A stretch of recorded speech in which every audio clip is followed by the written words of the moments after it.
नमस्कार दोस्तों, कैसे हैं आप लोग। उम्मीद है आप सभी अच्छे होंगे। तो जिस बात का डर था वही होता हुआ दिखाई दे रहा है। एक तरफ प्रधानमंत्री नरेंद्र मोदी 75 साल के हुए हैं, तो दूसरी तरफ हम देख रहे हैं 8 मंत्रियों ने इस्तीफा दे दिया। पार्टी में भगदड़ मची हुई है।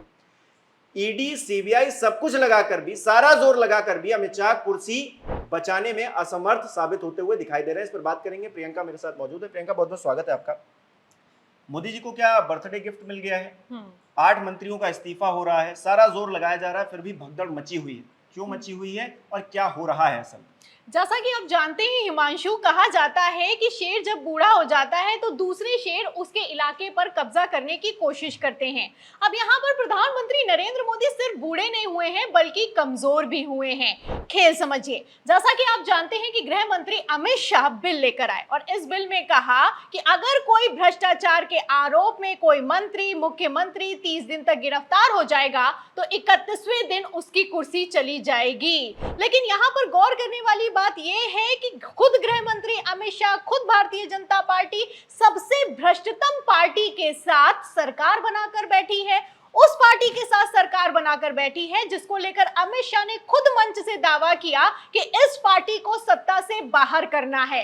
यहां पर मैं बात कर रही हूं मेघालय की एनपीपी पार्टी की। आपको बता दें कि मेघालय में 2023 में चुनाव हुआ। जब चुनाव हुआ तो गृह मंत्री अमित शाह ने खुद मेघालय में दौरे पर दौरा किया, मंच से चुनाव प्रचार किया और इस चुनाव प्रचार के दौरान कहा कि कोनराड संगमा, जो भी वहां के मुख्यमंत्री हैं, उनको कुर्सी से हटाना है क्योंकि ये भ्रष्टाचारी हैं, इन्होंने भ्रष्टाचार किया है। तरह तरह के दावे किए गए। अमित शाह ने खुद जाकर चुनाव प्रचार किया और चुनाव प्रचार के दौरान कहा कि ये इतने बड़ा भ्रष्टाचारी पार्टी है कि हमने तो चुनावों से ठीक पहले एनपीपी से गठबंधन तोड़ लिया है। अब यहीं पर पेच फंस गया है। आपको बता दें हिमांशु, मेघालय से खबर निकलकर सामने आ रही है कि 66% मंत्रियों ने इस्तीफा दे दिया है। कुल 12 मंत्री हैं, इसमें से 8 मंत्रियों ने इस्तीफा दे दिया है और एक भारतीय जनता पार्टी का भी मंत्री इसमें शामिल है। फिलहाल यहाँ पर अगर सीटों के गणित की बात की जाए तो टोटल सीटें होती हैं 59 और बहुमत होता है 30 का। इसमें एमपीपी के पास 26 सीटें हैं और भारतीय जनता पार्टी के पास महज 2 सीटें हैं। खेल समझिए हिमांशु, अमित शाह ने खुद जाकर मेघालय में चुनाव प्रचार किया, लेकिन मणिपुर के हालात देखते हुए मेघालय की जनता ने भारतीय जनता पार्टी को उखाड़ कर फेंक दिया। 2 सीटें पिछली बार भी लाए थे, 2 सीटें इस बार भी लाए हैं। बहुमत होता है 30 का, महज 2 सीटें पाए हैं। फिलहाल मैं आपको बता दूं, जब भारतीय जनता पार्टी की भरपूर फजीयत हुई उसके बाद अमित शाह ने एनपीपी से गठबंधन कर लिया।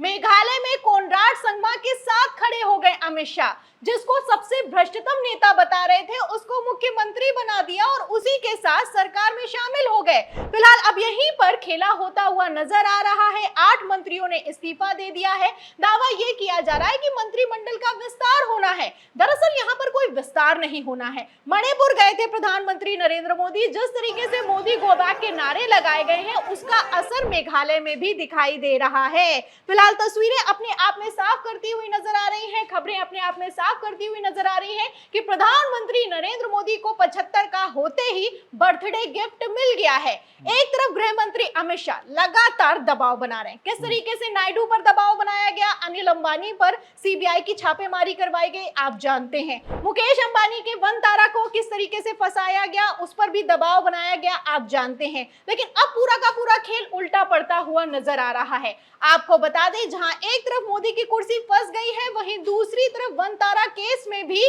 क्लीन चिट मिल गई है। मतलब महज 20 दिनों में मुकेश अंबानी के बेटे को क्लीन चिट दे दी गई है। दावा यह किया जा रहा है, सूत्रों के हवाले से यह खबर निकलकर सामने आ रही है कि 100 से ज्यादा एनडीए के सांसद मुकेश अंबानी के संपर्क में हैं, इसीलिए ये पूरा का पूरा खेल पलट गया है। कांग्रेस ने तो साफ साफ कह दिया है कि वन तारा पर 20 दिन में इतना त्वरित फैसला, सील बंद लिफाफे का रहस्य क्या है? तो रहस्य ये है कि मोदी जी की कुर्सी फंस गई है। अब कुर्सी बचाने के लिए अमित शाह ने सीबीआई, ईडी सारे घोड़े दौड़ा दिए हैं। एक तरफ पहले तो भ्रष्टाचार के आरोप लगाए थे और अब उन आरोपों को हटाकर किस तरीके से मोदी को बचाने की कोशिश की जा रही है, आप खेला समझ सकते हैं। मेघालय से शुरुआत हो गई है, मणिपुर में 43 नेताओं ने सामूहिक इस्तीफा दे दिया है। ऐसे जैसे भगदड़ मची हुई है, ऐसे में आसानी से अगर प्रधानमंत्री नरेंद्र मोदी ने इस्तीफा नहीं दिया तो जबरिया रिटायर हो सकते हैं। जाहिर तौर पर पार्टी के अंदर भगदड़ मची हुई है। जो माहौल है है वो सही नहीं है। जिस तरह से 2014 से लेकर 24 तक सरकार चली, वो सरकार अब नहीं चल रही है केंद्र में भी।